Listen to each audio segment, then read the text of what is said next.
আজ ভারতবর্ষের মুসলিমদের অবস্থা খুবই খারাপ নাকি? জোরে বলেন। ভারতবর্ষের মুসলিমদের পরিস্থিতি ইন্ডিয়ার হিন্দুস্তানের মুসলিমদের আজকে ব্রাদার অবস্থা খুব একটা ভালো নেই। চতুর্দিকে মুসলিমরা নির্যাতিত, চতুর্দিকে মুসলমানরা লাঞ্ছিত, চতুর্দিকে মুসলমানরা অপমানিত। আমাকে কিছু কিছু ব্যক্তি জিজ্ঞাসা করছে যে মুসলমানরা এত লাঞ্ছিত কেন, মুসলমানদের প্রতি এত অত্যাচার কেন? তো আমি ঘুরে উত্তর দিলাম, মুসলিমদের ওপর অত্যাচার হবে না বা কেন? তার কারণ 200-250 বছর আগে ডক্টর ইকবাল বিশ্ব সাহিত্যিক কবি, সে 3টি ছন্দ বলে গিয়েছে দুর্দান্ত। কি? সে উর্দু ভাষাতে বলতেছে, मत पूछ मुसलमान का हाल, के मत पूछ मुसलमान का हाल। ये मुसलमान मस्जिद के लिए सर कटाने को तैयार है, मुसलमान मस्जिद के लिए सर कटाने को तैयार है, लेकिन ये मुसलमान मस्जिद में सर झुकाने को तैयार नहीं है। बात है कि नहीं?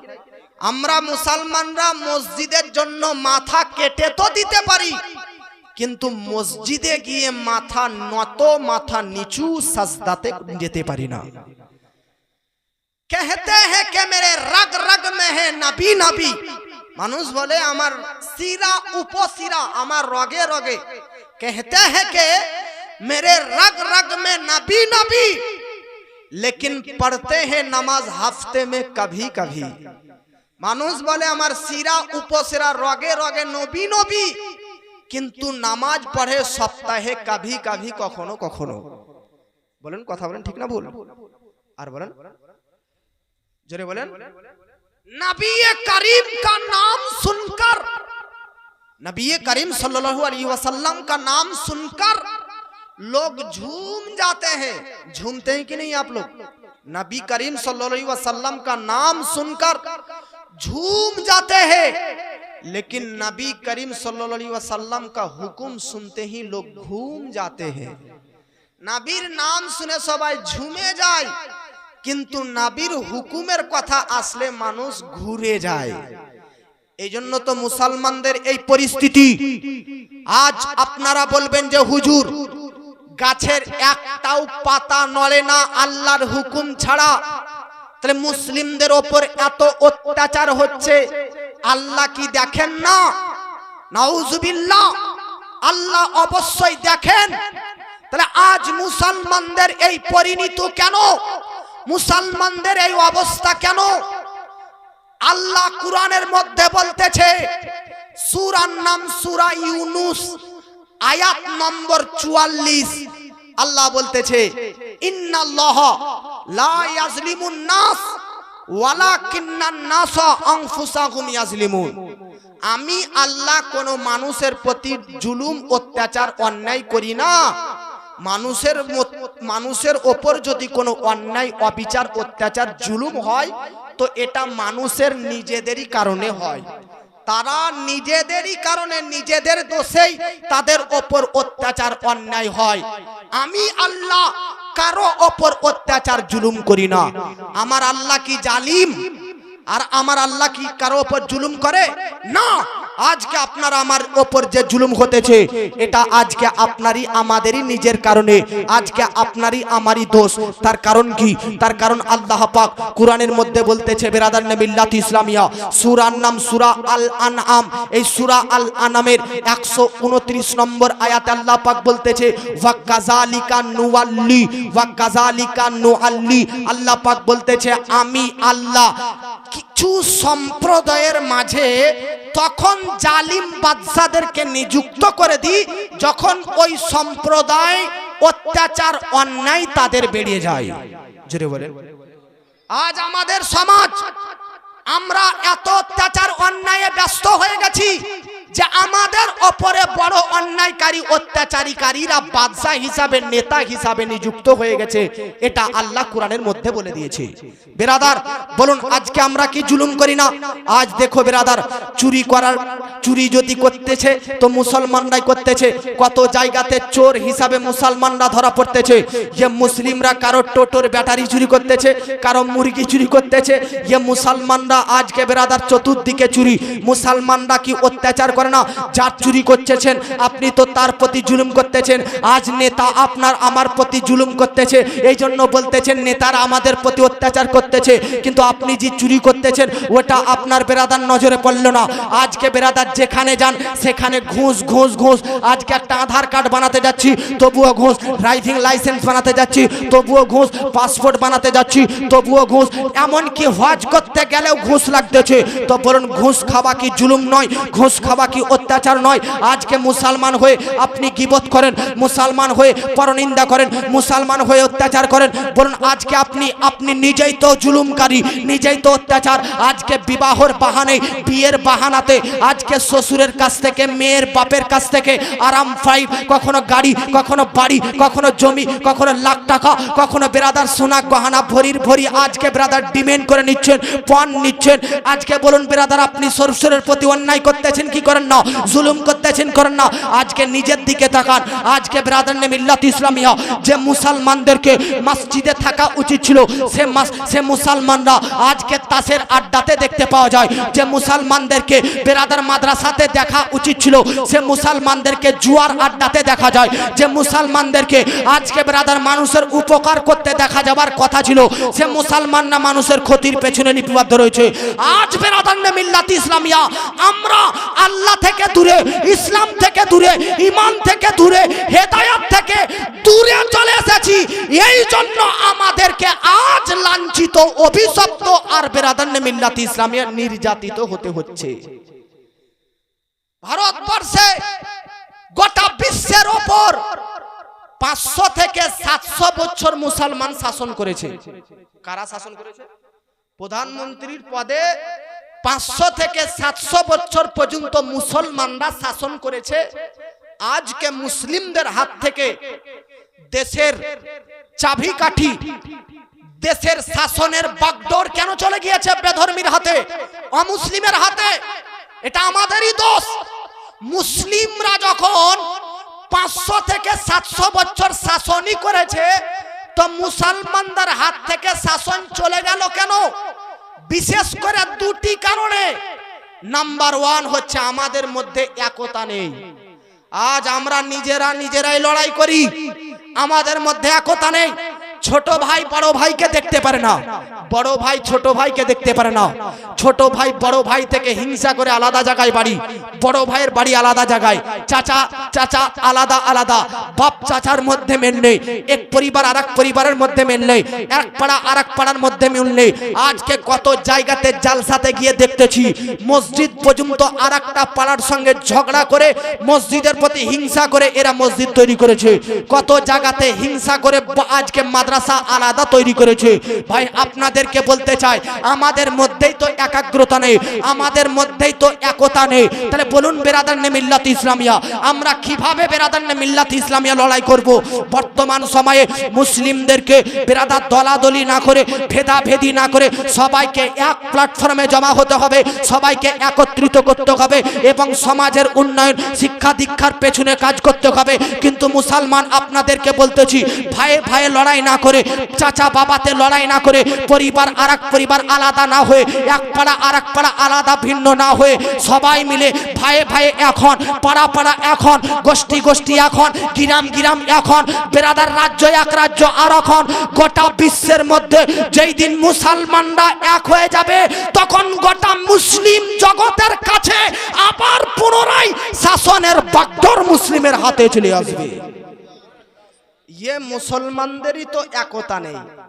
আমাদের খোদায়াক এক নবীর উম্মত, জীবন বিধান ওই সিবানি কোরআন। আমাদের খোদায়াক এক নবীর উম্মত, জীবন বিধান ওই সিবানি কোরআন। তবে কেন একই নও হে মুসলমান, তবে কেন একই নও হে মুসলমান, এক হও করিয়া আহ্বান, আমাদের খোদায়া এক নবীর উম্মত, জীবন বিধান ওই সিবানে কোরআন। বাইতুল্লাহ এক, মদিনা শরীফ এক, কাবা শরীফ এক, মদিনা শরীফ এক, উহুদ পাহাড় এক, বদরের মাঠ এক, বাইতুল্লাহ এক, মদিনা শরীফ এক, উহুদ পাহাড় এক, বদরের মাঠ এক। জীবন তো একটাই, মরণ তো একটাই, সকলেই মিলে মিশে একটাই তো প্রাণ। তবে কেন একই নও হে মুসলমান, এক হও করিয়া আহ্বান। এ মুসলমান, ভয় কিসের? আমাদের ভয় থাকবে না যদি আমরা এক হয়। আরে কি এর চাইতে বড় বড় কাফের, বেধর্মী ওয়া মুসলিম, মুসলিমকে, ইসলামকে, কুরআনকে, নবীর নাম মানকে মিটাতে এসেছে, তারা মিটে গেছে। আজ পর্যন্ত কুরআন কুরআনই থেকে গেছে, ইসলাম ইসলামই আছে। যতটা ইসলামকে বাতিলরা মিটাতে চেয়েছে, লাভ ওদের হয়নি, হয়েছে আমাদের। যতটা ইসলামকে মিটিয়েছে ততটা ইসলাম বাড়তেই গিয়েছে। আজকে জর্ডানে দেখুন মুসলমানদের সংখ্যা বাড়তেছে, আজকে ব্রাদার ইরানে দেখুন মুসলমানদের সংখ্যা বাড়তেছে, জাপানে দেখুন মুসলমানদের সংখ্যা বাড়তেছে। গোটা পৃথিবীতে মুসলিমদের নিজস্ব রাষ্ট্র বলতে কোনো রাষ্ট্র নেই, কিন্তু মুসলমানদের রাষ্ট্র বলতে বহু রাষ্ট্র এরকম রয়েছে। জোরে বলেন। আরে আল্লাহ রাব্বুল আলামিন ফেরাউনের যখন জন্ম হয়েছে, মুসা নবীকে প্রেরণ করে ফেরাউনকে ধ্বংস করেছে।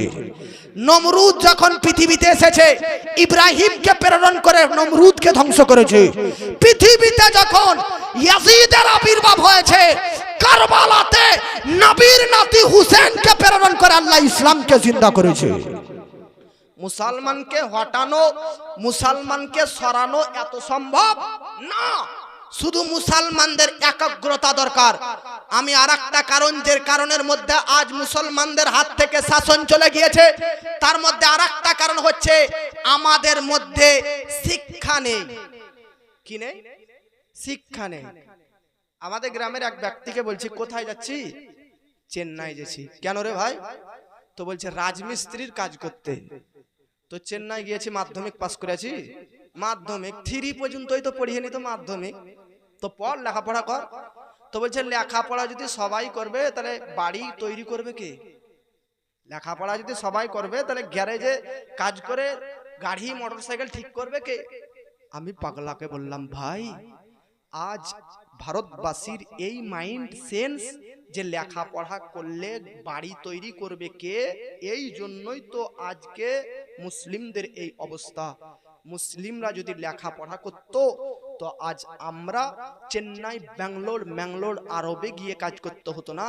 আরব, চেন্নাই, বাংলার মানুষ এসে আমাদের দেশে কাজ করত।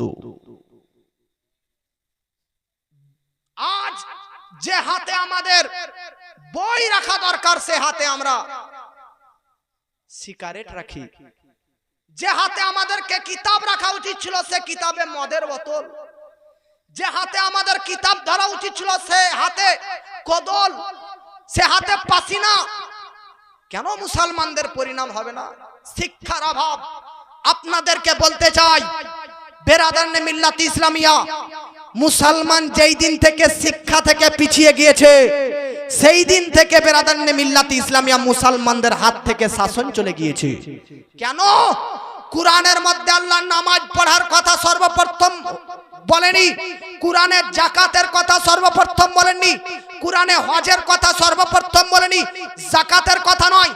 30টি পারার 6666টি কম বেশি আয়াত কুরআনে এসেছে সর্বফার্স্ট প্রথম যে আয়াতটি কুরআনে এসেছে সেটা হচ্ছে ইকরা বিসমি রাব্বিকাল্লাযী খলাক। ইকরা অর্থাৎ পড়ালেখা করো। পড়ালেখার বিষয়ে শিক্ষাকে নিয়ে এডুকেশনকে নিয়ে পঠনকে নিয়ে কুরআনের মধ্যে সর্বপ্রথম সর্বফার্স্ট আয়াত এসেছে। এ মুসলমান আপনাদেরকে বলতে চাই, নামাজের আয়াত পরে শিক্ষার আয়াত আগে, রোজার আয়াত পরে শিক্ষার আয়াত আগে, হজের আয়াত পরে শিক্ষার আয়াত আগে, যাকাতের আয়াত পরে শিক্ষার আয়াত আগে। জগৎবাসী গোটা সৃষ্টির বিধানের সিস্টেম পরে আগে শিক্ষাকে কেন্দ্র করার আয়াত আল্লাহ তাআলা কুরআনে নাজিল করেছে। জোরে বলেন। এজন্য আজ আমাদের মধ্যে শিক্ষা নেই। আপনার এলাকাতে হসপিটালে যান, কয়টা ডক্টর মুসলমান পাবেন? আপনার এলাকার স্কুলে যান, কয়টা মাস্টার মুসলিম পাবেন? আপনার আজকে বেরাদান মিল্লাত ইসলামিয়া যে কোনো ব্যাংকে যান, কয়টা মুসলমান ম্যানেজার পাবেন? বেশিরভাগ অমুসলিম, বেশিরভাগ বেধর্মীরা।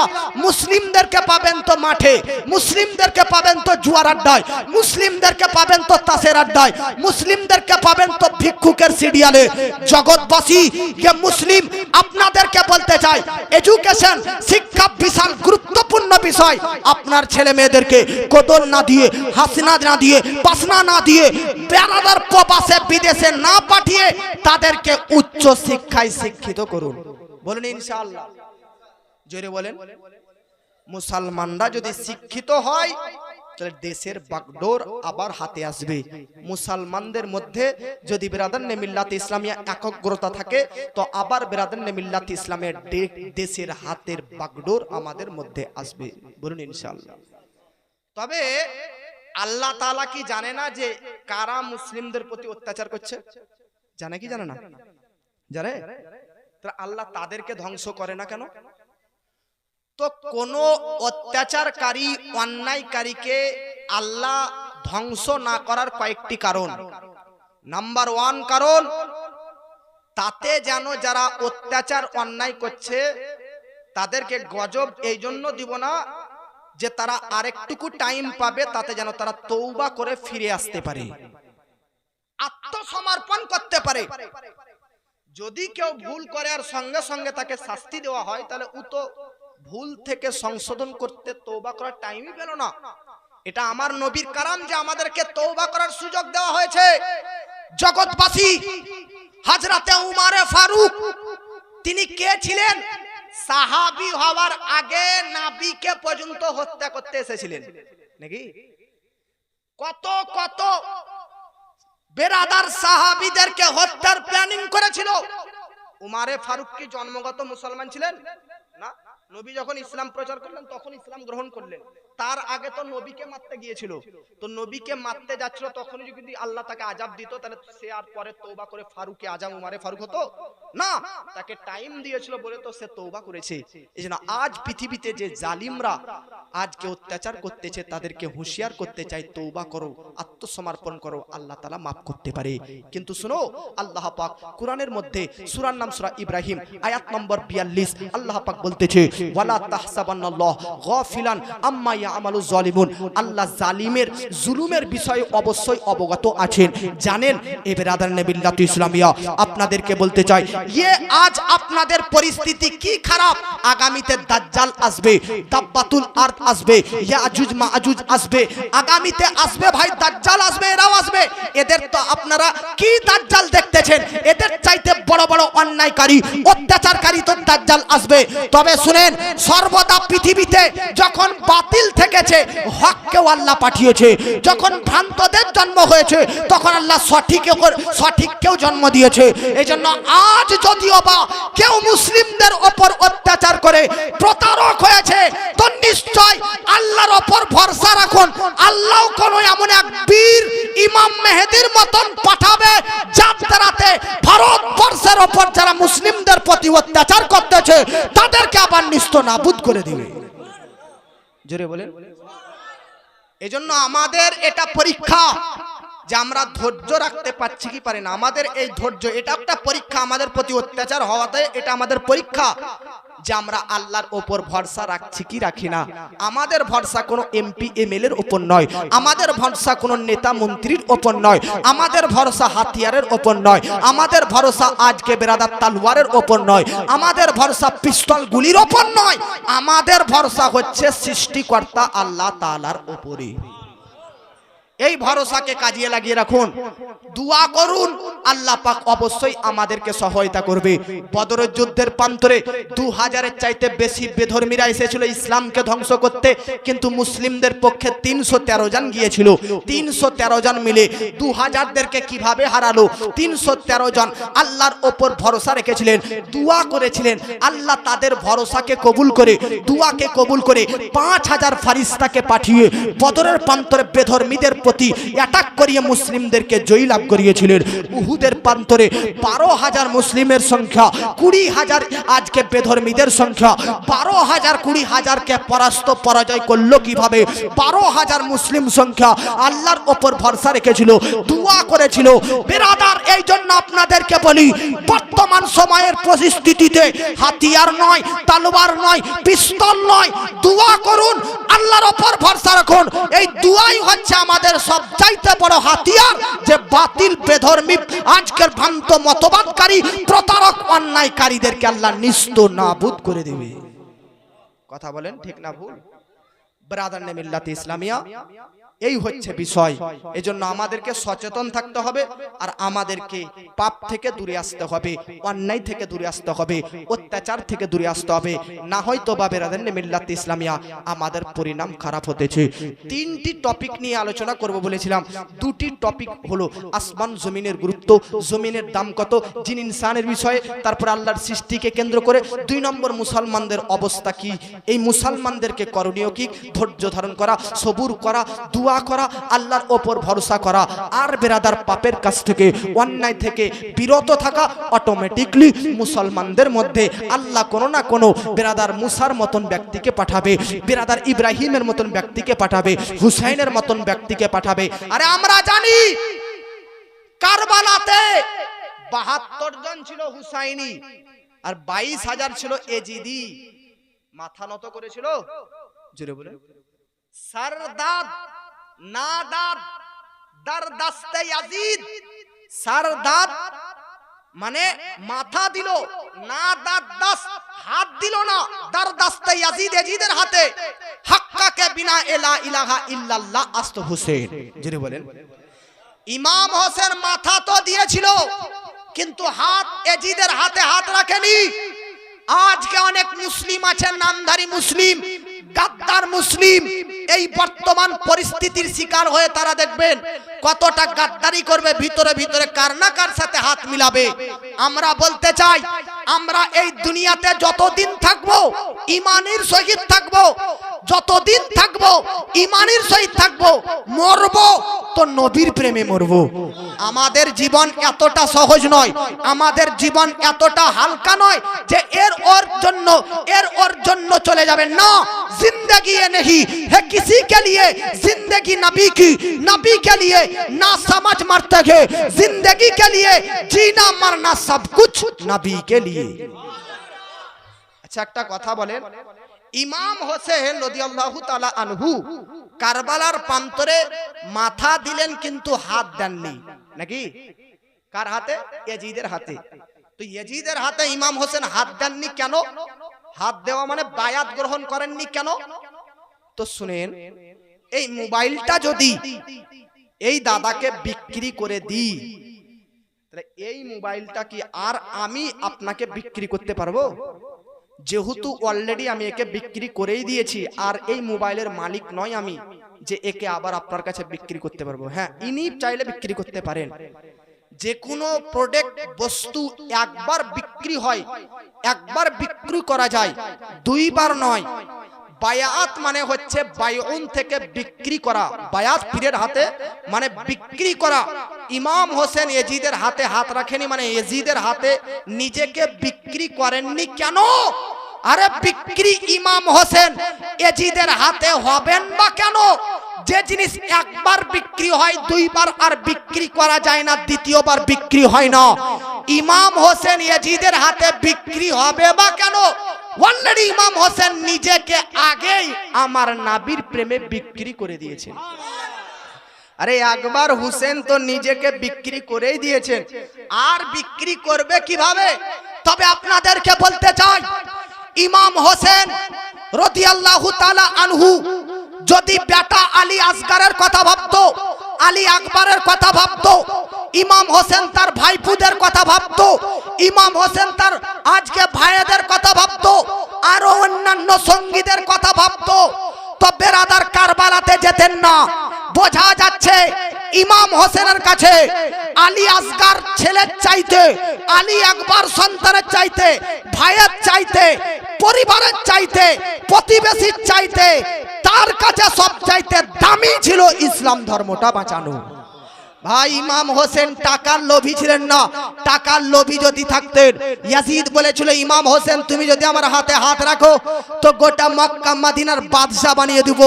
বাদশা হাত দেখিয়ে ইমাম হোসেনকে ছোট করা, ইমাম হোসেনকে কিনা এত সহজ নয়। আরে ইমাম হোসেনের অন্তরের দিলে নবীর প্রেম ছিল। নবীর প্রেম এতটা করা, কোটি কোটি টাকার সামনেও মাথা নত করেনি। নবীর প্রেম এতটা করা যে তলোয়ারের সামনে আজকে ব্রাদার হাত রাখেনি, বরং ঈমান এতটা দামি, মাথা দিয়ে দিয়েছে, জান দিয়েছে, তবে নিজের ঈমানকে কখনো বিক্রি করেননি। এ হচ্ছে আমাদের ঈমান। এই সময় এই রকম থাকা উচিত। হাজার টাকার লোভ, হাজার বেরাদার অস্ত্রের ভয়, হাজার হাতিয়ারের ভয় দেখাবে, কিন্তু বেরাদার নে মিল্লাত ইসলামিয়া আজ তবুও আমাদেরকে নিজেরা গদ্দারি করলে হবে না, ঈমান হারালে হবে। জোরে বলেন হবে।